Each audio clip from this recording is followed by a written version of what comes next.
ariyo irya otani yari iherutse kubona ikayita ko ari satani ya kabiri kubera ubugome yari ifite bwo kwicira benshi kandi gatsembera benshi icyarimwe. Ariko cyatumye bwana Vladimir Putin avuga ati wari we wese uzahirahira gushotora Uburusiya azabanza bitekerezeho kabiri, kuko ni misile yapakirwa imitwe y'ibisasu ikaguruka mu kirere ku muvuduko w'ikirometero kimwe mu isegonda y'ikaranshinga, yagera mu kirere itwaye imipaki by'ibisasu ikabigabamwo abatsinda, bimwe ikabijugunya ibumoso ibindi ikabijugunya iburyo, ibindi bigacurika bikamanuka bigasenyagura isi bikayimenagura bikayihindura umucanga. Mbese ninde uzabasha gukura inkota mu biganza bya mwene muntu mw'isi ngo amahoro asagambe? Si satani ya kabiri gusa, bikubiye kuri iyi farasi nkweretse itukura uyicayeho agahabwa inkota ndende ngo abantu bicane bakura amahoro mw'isi. Si uko iyi nkota itakoreshwaga, yari isanzwe ikoreshwa, ariko yaramweretse uburyo mwene muntu agiye kugwiza ubugome, iyi nkota akayiha iterambere rihuye na siyansi y'iki gihe, ubugome bukagwira, isi igakoresheje iyi nkota. Ku ruzi Granike mu mfuruka y'amajyaruguru y'uburengerazuba bwa Aziya ntoya, ubu hakaba ari muri Turukiya, niho Alexandre yatsindiye urugamba rwa mbere yarwanye n'Abapersi. Bidatinze mu mezi make y'uwo mwaka, urugamba rwa kabiri yarurwaniye ahitwa Isuse mu mfuruka y'amajyepfo y'uburasirazuba bwa Aziya ntoya. Aho niho Alexandre yahuye na Dario wa gatatu Kodomani, umwami w'Abapersi. Yari yaje kugira ngo amukubite amuvunagura, amuvunire umuheto bakoresheje izi nkota, ariko Abapersi batunguwe cyane no kubona Abagereki babateranya impambara, barabirukangana barashushubikanya. Iyi nkota y'ubutegetsi bw'Abamedi n'Abapersi ishushubikanywa n'Inagasaki, nayo itsembera benshi icyarimwe. Izi nkota uko bazisutse kuri iyi migi yombi, abantu zahitanye ako kanya n'abandi zagiye zica umwe umugenda, bageze kuri miliyoni 80. Ninde uzabasha gukura iyi nkota mu biganza bya mwene muntu ngo ubugome bushire mu isi? Muri ibyo akomeje kuvuga ati ngo ntabwo intambara zizashira, nta nubwo amahoro azahora, keretse Yesu naza agatsembaho urupfu n'ibyo.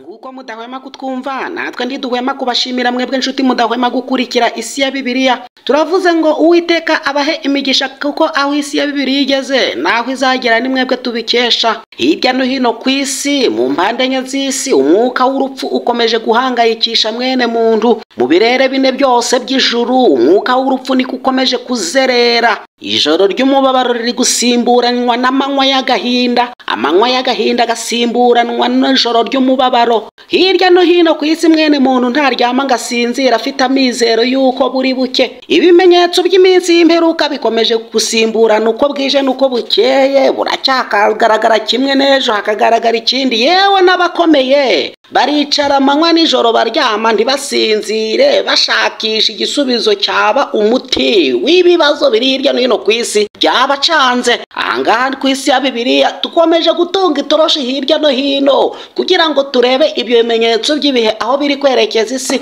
tubisomera mwene muntu kugira ngo arusheho gukora iby'Imana ishaka, kugira ngo ku iherezo ubw'isi izabishiranye n'ukwifuza kwayo uzahorane n'Imana iteka ryose. Kuko ibimenyetso by'ibihe bikubiyemo urupfu rwa hato na hato kandi impfu za buri mwanya hirya no hino ku isi, biragaragaza ko iyi si iri gushirana n'ukwifuza kwayo, ariko nurushaho gukora iby'Imana ishaka wehoho uzahorana n'Imana iteka ryose. Kubera ko hano ari ku isi ya Bibiliya, reka nkwinginge mugende gusoma uyu murongo wa 4 w'igice cya 6 cy'ibyahishuriwe Yohana. Reka nkwinginge winjirane like ukande kuri icyo gikumwe kireba hejuru, kugira ngo tubashe kwemererwa kwamamaza kandi gukwirakwiza iyi nkuru nziza y'ubutumwa bwiza bwa Kristo Yesu, kuyigeza ku bandi babashe gukanguka bamenye aho isi igeze. Turebe ko twazarokora benshi bakazahunga umujinya uzatera ubw'isi izabisharanye n'ukwifuza kwayo. Uyu murongo wa 4 uragira uti: nuko haza ifarashi itukura, uyicayeho ahabwa gukura amahoro mu isi ngo abantu bicane,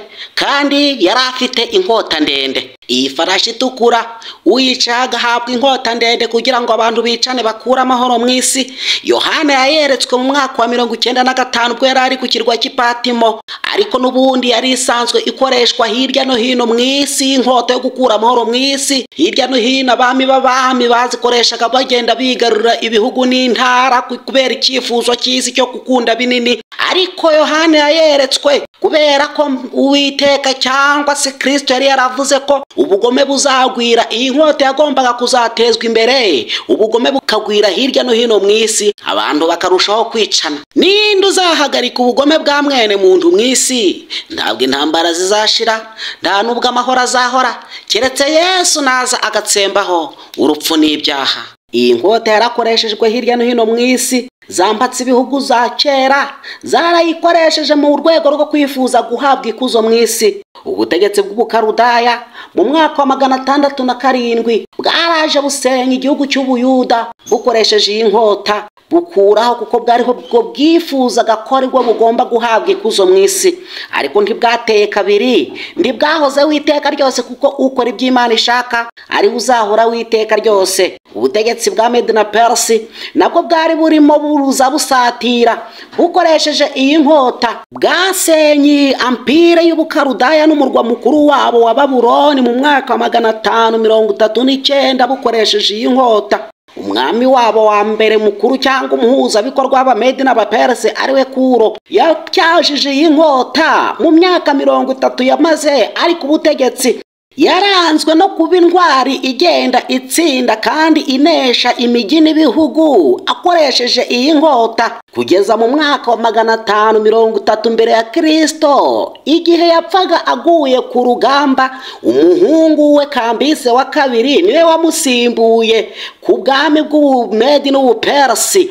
Ariko mu myaka 30 yamaze umwami Kuro ari ku butegetsi, iyi nkota yari amaze kuyityaza. Yashyigikiye ubu butegetsi cyangwa se ampire ya Mede na Persi bagendeye ku bugi bw'inkota umwami Kuro yaryajije. Ibinyejana 2 byose byashize ubutegetsi bwa Mede na Persi bugendera ku nkota umwami Kuro yaryajije. Mbese ninde uzakura inkota mu biganza bya mwene muntu kugira ngo ubugome bwa mwene muntu bushire ku isi? Murimbye aravuga ati ntabwo intambara zizashira, nta nubwo amahoro azahora, keretse Yesu naza agatsembaho urupfu n'ibyaha. Iyi nkota ya mwene muntu yakomeje kuyikoresha. Mede na Persi nabo ntibateye kabiri, baje kugira ubwo bavaho, kuko ukora iby'Imana ishaka ari uzahora witeka ryose. Hakurya mu birwa bya Masedwane hari ubundi bwami bwarimo butyaza iyi nkota, buje kuyikoresha kugira ngo nabwo buhabwe ikuzo. Isi irashirana n'ukwifuza kwayo, ukora iby'Imana ishaka ni uzahora witeka ryose. Mu bwami bwa Masedwane bakimara kubona ko inkota yabo irifashe ubugi, inyuze ku cyuma bakayityaza neza igafata ubugi, umugaba wabo w'ingabo wari uri mu kigero cy'imyaka ya za 20 akagira imisatsi ijya gutukura, mu mwaka wa 334 yagabye ibitero bya mbere ku butegetsi bw'Abamede n'Abaperesi akoresheje iyi nkota. Ku ruzi Granike mu mfuruka y'amajyaruguru y'uburengerazuba bwa Aziya ntoya, ubu hakaba ari muri Turukiya, niho Alexandre yatsindiye urugamba rwa mbere yarwanye n'Abaperesi. Bidatinze mu mezi make y'uwo mwaka, urugamba rwa kabiri yarurwaniye ahitwa Isuse mu mfuruka y'amajyepfo y'uburasirazuba bwa Aziya ntoya. Aho niho Alexandre yahuye na Dario wa gatatu Kodomani, umwami w'Abaperesi. Yari yaje kugira ngo amukubite, amuvunire umuheto bakoresheje izi nkota. Ariko Abaperesi batunguwe cyane no kubona Abagereki babateranya impambara, barabirukangana barashushubikanya. Iyi nkota y'ubutegetsi bw'Abamede n'Abaperesi ishushubikanywa n'inkota y'Ubugereki. Isi irashirana n'ukwifuza kwayo, ukora iby'Imana ishaka n'uzahora witeka ryose. Mbese ninde uzabasha gukura iyi nkota mu biganza bya mwene muntu ngo ubugome bushire, intambara zishire? Ntabwo intambara zizashira, nta nubwo amahoro azahora, keretse Yesu naza agatsembaho urupfu n'ibyaha. Iyi nkota yo gukura amahoro mu isi ubutegetsi bw'Ubugereki nabwo bwarayikoresheje. Bigeze mu 323 uyu mwami wabo wa mbere yitabye Imana.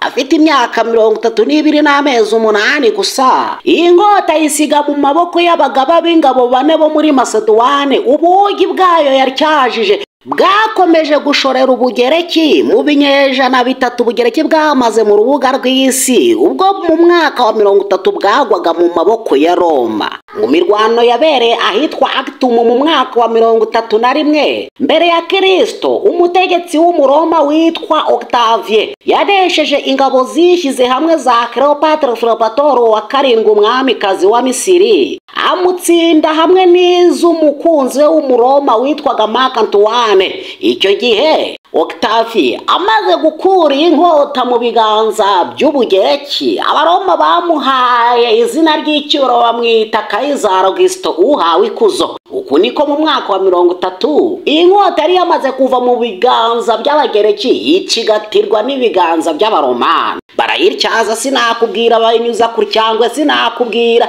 ubugi buragenda buratukura. Iyi nkota yashoreye Abaromani bayitegekeresha isi mu gihe cy'ibinyejana cyangwa kirenga ikinyagihumbi cyose. Ninde uzakura inkota mu biganza bya mwene muntu ngo ubugome bushire ku isi, ubugome burangire? Ntabwo intambara zizashira, nta nubwo amahoro azahora keretse Yesu naza agatsembaho urupfu n'ibyaha. Ubu bugi bukarishye cyane bw'inkota y'Abaromani bwababashishije mu mwaka wa 33 kuzamura Kristo, bamuzamukana ku giti cy'umubabaro ku gasozi ka Golgota, baramudiha baramumena, isi iratigita icura umwijima. Kandi nk'uko Yesu yari aravuze ko bamwe bazicwa n'inkota, abandi n'inzara, abandi bakakwirakwira mu mishwaro mahanga yose, kandi ko Yerusalemu izasiribangwa n'amahanga kugeza ubwo ibihe by'abanyamahanga bizarangira, nk'uko yabivuze ku murongo wa 24 w'igice cya 21 cy'ubutumwa bwiza bwese ko bwanditswe na Luka. Uku niko byasohoye kubera ubugi bw'inkota y'Abaromani mu mwaka wa 64. Binjiye kandi bahinda mu bigishwa ba Yesu, barabica babicisha inkota, abandi barabamanika, abandi babagaburira intare, Yerusalemu barayitwika kubera ubugi bw'iyi nkota y'Abaromani. Mbese ninde uzakura inkota mu biganza bya mwene muntu ngo ubugome bushire, amahoro agaragare ku isi? Ubugi bw'inkota y'Abaromani bwababashishije guhinda mwizi ntumwa za Yesu, kuko Yesu yari yaravuze ngo bamwe bazicwa n'inkota, abandi bakwira imishwaro. Yohana bamugezeho bamujugunya kuri gereza y'ikirwa cyitwa Patimo. Ahangaha nibwo yabashije guhura n'umwami Yesu, aramwiyereka, amwereka ubugome buri imbere bugiye kugwira, bugiye kuzamuka bugakwira isi yose. Aramubwira ati ibyo bikubiye kuri iyi farasi nkweretse itukura, uyicaye agahabwa inkota ndende ngo abantu bicane bakura amahoro mu isi. Si uko iyi nkota itakoreshwaga, yari isanzwe ikoreshwa, ariko yaramweretse uburyo mwene muntu agiye kugwiza ubugome, inkota akayiha iterambere rihuye na siyansi y'iki gihe, ubugome bukagwira, isi igacura umwijima. Mbese ninde uzabasha gukura inkota mu biganza bya mwene muntu ngo ubugome bushire bucike ku isi? Kubera ko Yesu yari yaravuze ko ubugome buzagwira mu isi, mwene muntu yashatse guhindurira iyi nkota imikorere n'ubugome bwo kwicira benshi icyarimwe. Uku niko yavuye ku mugi abiri ajya ku mugi y'impande z'umuzenguruko wose mu isi. Mu 1945 mwene muntu yari amaze kugera ku nkota ifite uburemere bw'4,000 yiswe bombe A. Kuri izo tariki 6 z'ukwa munani mu mwaka w'1945 iyi bombe A bayirekure ku mugi w'Uyapani wiswe Hiroshima, iramanuka itsembera benshi icyarimwe. Iminsi yakurikiyeho tariki 9 z'uko kwezi kwa munani mu 1945 indi bombe yiswe Fatman cyangwa si yo nkota barayimanuye ku wundi mugi w'Uyapani wiswe Nagasaki, nayo itsembera benshi icyarimwe. Izi nkota uko bazisutse kuri iyi migi yombi, abantu zahitanye ako kanya n'abandi zagiye zica umwe mu bugenda bageze kuri miliyoni 80. Ninde uzabasha gukura iyi nkota mu biganza bya mwene muntu ngo ubugome bushire mu isi?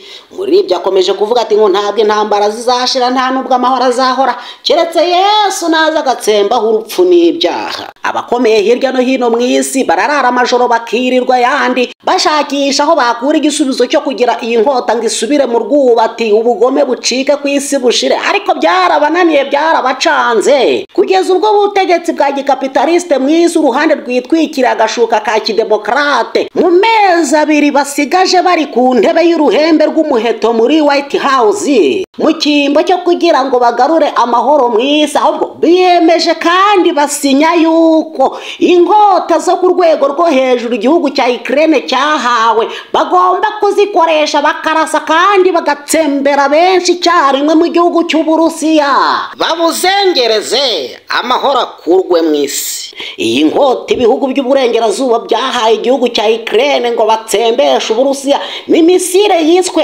ATSM, ni misile ijugunywa n'ibyo bikamyo mu birometero bya kure ikagenda ku muvuduko w'ibirometero 3700 mu isaha imwe, ku buryo nta bwirinzi bw'ikirere bushobora kuyihagarara imbere, ikagenda igashwanyaguza aho bayiteguriye, isi gacura umwijima amahoro agakurwa mu isi. Ninde uzabasha gukura inkota mu biganza bya mwene muntu ngo amahoro asagame? Si ibyo gusa, Ubwongereza nabwo bukaba bwarahaye Ukraine inkota yiswe misile Storm Shadow.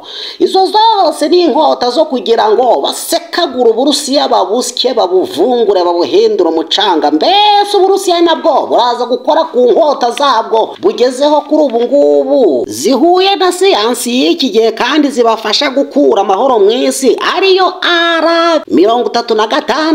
R36M2, ariyo irya OTAN yari iherutse kubona ikayita ko ari satani ya kabiri kubera ubugome yari ifite bwo kwicira benshi kandi gatsembera benshi cyarimwe, ariko cyatumye bwana Vladimir Putin avuga ati wari we wese uzahirahira gushotora Uburusiya azabanza bitekerezeho kabiri, kuko ni misile yapakirwa imitwe y'ibisasu ikaguruka mu kirere ku muvuduko w'ikirometero kimwe mu isegonda ikaranshinga, yagera mu kirere itwaye imipaki by'ibisasi ikabigabamwo abatsinda, bimwe ikabijugunya ibumoso ibindi ikabijugunya iburyo, ibindi bigacurika bikamanuka bigasenyagura isi bikayimenagura bikayihindura umucanga. Mbese ninde uzabasha gukura inkota mu biganza bya mwene muntu mu isi ngo amahoro asagambe? Si satani ya kabiri gusa, hari na ballistic intercontinental nacyo gishobora kuvuduka ku muvuduko w'ibirometero 9,000 kikoreye ubugome bwa za nucleaire zikongora imisozi ndetse zigashongesha n'ibiremwa byose n'ikiremwa cyose aho giherereye kikavuduka ku muvuduko w'ibirometero 425 mu munota umwe, aho kigeze kikahakongora isi gahinduka ivumbi. Ninde uzabasha gukura inkota mu biganza bya mwene muntu amahoro agasagamba? Izi nkota kirimbuzi mu isi zifite ubugome bwo kwicira kandi zigatsembera benshi cyarimwe ku kigero utabasha kwiyumvisha, kuko niba iyi nkota iherutse kurekurirwa kuri Hiroshima na Nagasaki igatsembera benshi cyarimwe ku kigero kingana kuriya kandi yari ifite iturika rya TNT 20, ubwo iyo satani ya kabiri ifite iturika rya TNT zigera kuri 500 izasenya isi cyangwa izatsembera benshi cyarimwe ku kigero kingana iki? TNT ni ibinyabutabire bya toluene bavata bakabivanga na acide nitrique bakavanga na acide sulfurique bikabyara iturika ry'ingufu kirimbuzi bigatsembera benshi cyarimwe, isi gacura umwijima. Mbese izi nkota igihugu cya Ukraine cyahawe kiri gusekagura ku Burusiya, uko Vladimir Putin yavuze ngo uzahirahira wese gushotora Uburusiya azabanza bitekerezo kabiri kubera ko afite inkota yitwa satani ya kabiri. Iki cyaba ari cyo gihe Vladimir Putin cyangwa ubutegetsi bwa gikomunisme bwaba bugiye guhagurukana umujinya n'amahane n'ubugome bwiwicaye ku ifarashi itukura agabwa inkota ndende ngo abantu bicane bakura amahoro mu isi. Baba bagiye guhagurutsa iyi satani ya kabiri na za misile ballistic intercontinental bakazirasa cyangwa bakazisekura ku isi zigatsembera benshi cyarimwe. Mbese guhora kwa Vladimir Putin nguko yabivuze bivuze ko nibaramuka bamushoje w'intambara nawe ibikorwa remezo by'ibihugu by'uburengerazuba aho biherereye ko hazi kazahasukaho umuriro.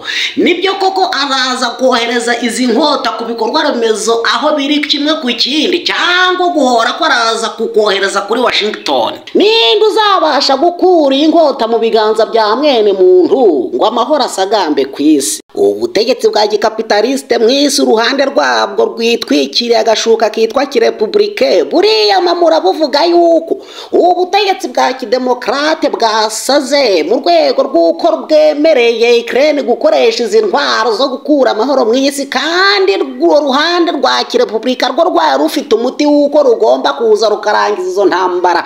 Mbese koko mu mezi abiri asigaye kugira ngo ubutegetsi bwa kirepublika buze burangiza izo ntambara, igihugu cy'Uburusiya kiraba cyakomeje kwihangana bagumye basekuriza imisire ku butaka bwazo no ku bikorwa byabo remezo, bo ntibagire icyo bakora kugira ngo babanze bategereze uyu nguyu ugiye kwinjira ku ruhembe rw'umuheto muri White House ngo bari gushyira akadomo kuri izo ntambara. Nyamara Yesu yaravuze ngo ntabwo intambara zizashira nta nubwo amahoro azahora, keretse Yesu naza agatsemba urupfu n'ibyaha. Ndukuru urushinge rwawe hano ku isi ya Bibiliya. Isi ya Bibiliya turaje tukubwira ikigiye gukurikiraho ejo, kuko dukomeje kugusomera ibimenyetso by'ibihe bikubiye muri ubu bugome bw'uwicaye ku ifarashi itukura agahabwa inkota ndende ngo abantu bicane bakura amahoro mu isi. Amahoro mu isi akomeje kubura hirya no hino mu burasirazuba bw'Uburayi ndetse no mu burasirazuba bwo hagati ndetse no hirya no hino ku isi. Amahoro yakomeje kubura, umubyeyi arica uwo yabyaye, umwana akica nyina,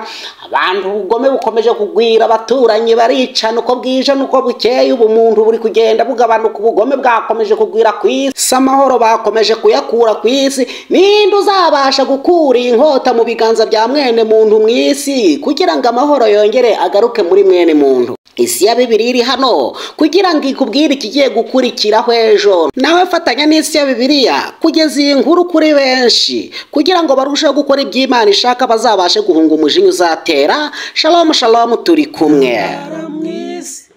Ibigeragezo binaniye benshi byihanganira, amaso y'abantu areba bugufi akananirwa gutegereza ibiri imbere.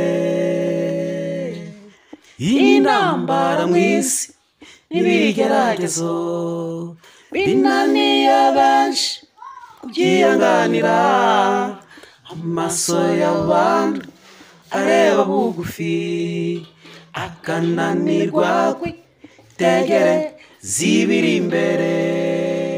Dore isi yacu irashira vuba, ariko abakizwa tubikiwe isi nshya. Dore isi yacu irashira vuba, ariko abakizwa tubikiwe isi nshya. Tuzaririmba